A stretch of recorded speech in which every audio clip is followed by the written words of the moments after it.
अतीत का ज्ञान तो होना चाहिए, लेकिन अतीत के भरोसे नहीं रहना चाहिए। चाहे वो सुख हो अथवा दुख हो। दुख के दिन भी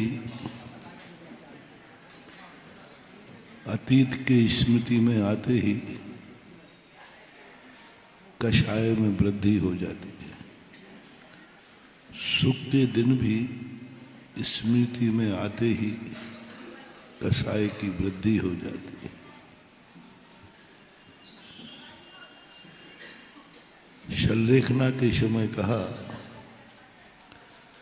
कि अतीत की स्मृति सुखानुभव है, उसकी भी स्मृति आएगी तो शल्लेखना बिगड़ जाती है। और आत्मा का जो स्वभाव है परनिरपेक्ष है। परनिरपेक्ष के दो अर्थ होते हैं, एक दूसरों के अधीन होना और अपने किए हुए अतीत को सोच करके वर्तमान को दूषित करना। धर्मशास्त्र कहते हैं अपने स्वयं किए हुए कर्म की भी अनुभूति नहीं होना चाहिए। हमने किया है कर्म और वो कर्म उदय में आ रहा है, यदि तुम्हें उसकी अनुभूति हो रही है तो कर्म सिद्धांत में उसे औदैक भाव कहते हैं। औदैक भाव, औदैक भाव का अर्थ होता है हमने जो कुछ भी कल किया था उसका जब हमें फल मिला तो हम उसी फल में हर्ष विषाद करने लगे। हमारा वर्तमान का पुरुषार्थ तो गौण हो गया, अतीत का फल हमारी अनुभूति का विषय बन गया। और उस अनुभूति में जब हम जाते हैं तो हमारा संसार बढ़ता है, घटता नहीं। इसलिए अपन विगत दिनों में समझ रहे हैं बासा खाने वाला व्यक्ति कभी भी अपना कल्याण नहीं कर सकता।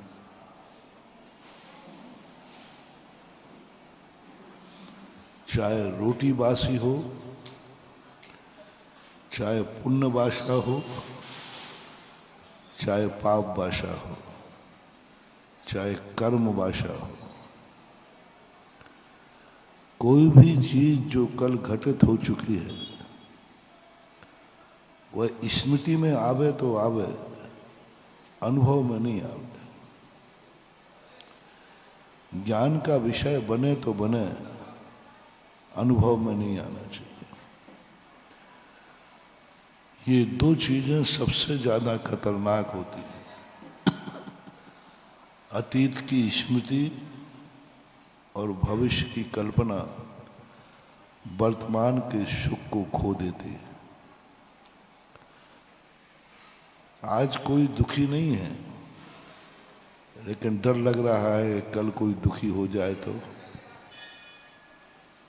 गाड़ी में तुम बैठे हो, कहीं जा रहे हो, बहुत अच्छी तरह बैठे हो, लेकिन डर किसका लग रहा है?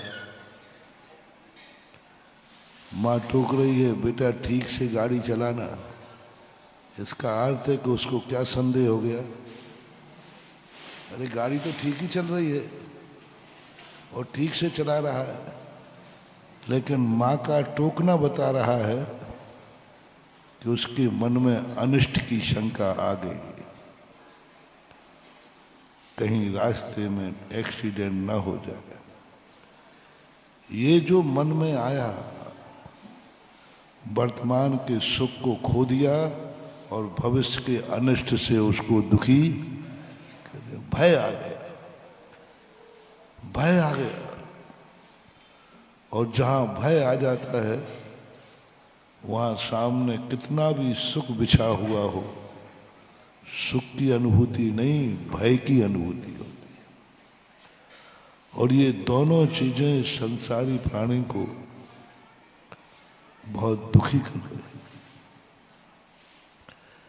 जितनी कषायें हैं वर्तमान की कम है, अतीत की ज्यादा है। उसने मेरे से ऐसा कहा था, बस चल रही है कषाय। मैंने उससे ऐसा कहा था, चल रही है कषाय।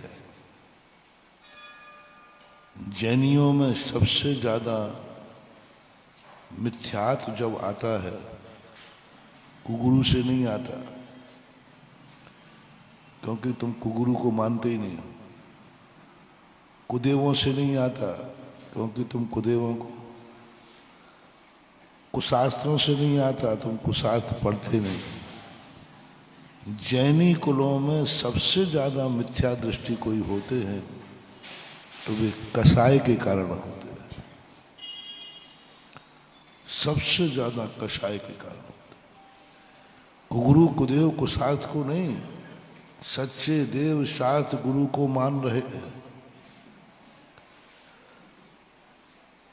मर जाए लेकिन खोटे देव शायद गुरु को नमस्कार नहीं करेंगे, लेकिन मर जाएंगे, मार डालो, लेकिन ये गर्दन तो जैनी की झुकेगी नहीं। हाँ, जैन देव के संबंध में बिल्कुल किसी को नहीं। और कई तो ऐसे लोग होते हैं इतने शुद्ध, जैन देव को भी ध्यान रखना, यदि थोड़ा सा भी चंदन लग गया तो नहीं चलेगा। गुरु में भी थोड़ा सा कोई बात है तो नहीं चलेगा। 16 बन्नी का गुरु चाहिए, 16 बन्नी का देव चाहिए, और 16 बन्नी का थोड़ा बहुत भी इधर उधर की बातें करें तो कहते नहीं, ये शास्त्र नहीं हो सकता। लेकिन सबसे बड़ा तुम्हारा मिथ्यात्व का कारण, कितने जैनी मिथ्या दृष्टि हैं, सच्चे देव साध गुरु को मानते हुए भी, अभिषेक पूजन करते हुए भी, और तो और वृत्ति होकर के, वृत्ति है लेकिन मिथ्या दृष्टि है। देव दर्शन का नियम है लेकिन मिथ्या दृष्टि है। प्रतिदिन स्वाध्याय करते हैं लेकिन मिथ्या दृष्टि है। रात में खाते नहीं है, मिथ्या दृष्टि है। अभक्ष खाते नहीं है, मिथ्या दृष्टि है। पानी छना पीते हैं फिर भी मिथ्या दृष्टि है। क्यों? पानी तो छान के पीते हैं, लेकिन कसाय बिना छनी पी जाते हैं। कसायें इतनी भर जाती हैं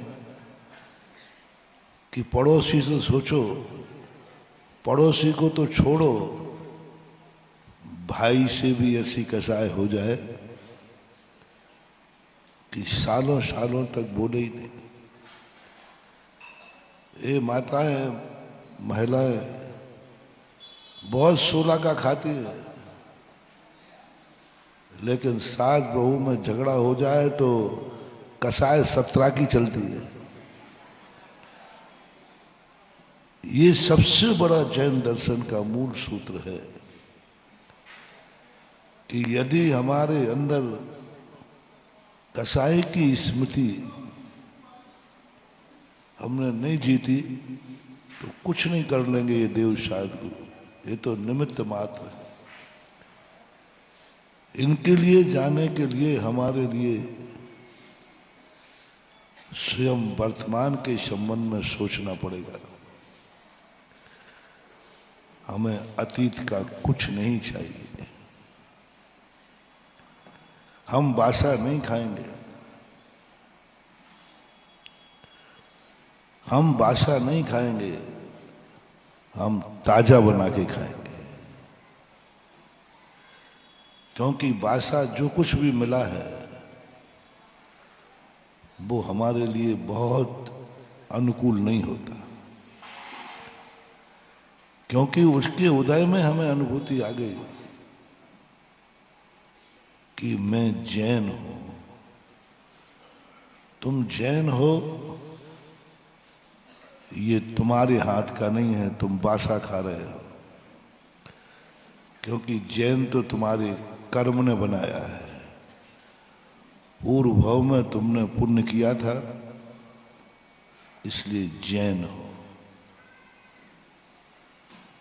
पूर्व भाव में पुण्य किया था, तुम जैन हो। वो तुम्हें बल्दियत से मिली है, तुम्हारी नहीं है।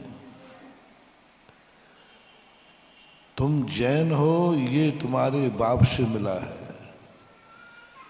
और अंदर से पूछें तो तुम्हारे कर्म ने तुम्हें जैन बनाया है।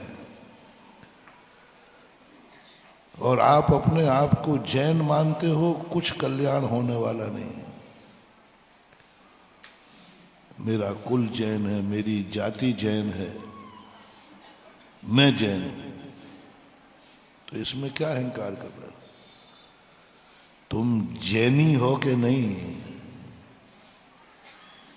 जैनी अतीत का कर्म जैनी नहीं बनाता, जैनी हम बनते हैं। जैन जाति है, जैनी जाति नहीं होती। जैनी वो स्वयं अकेला होता है, अकेला होता है। और जैन एक जाति है जो सब में फैली हुई। जय जिनेंद्र, अगर आपको मेरी वीडियो अच्छी लगती है तो प्लीज़ मेरे चैनल को सब्सक्राइब करिए, लाइक करिए, शेयर करिए। इसी तरह से अपना प्यार मुझे देते रहिए।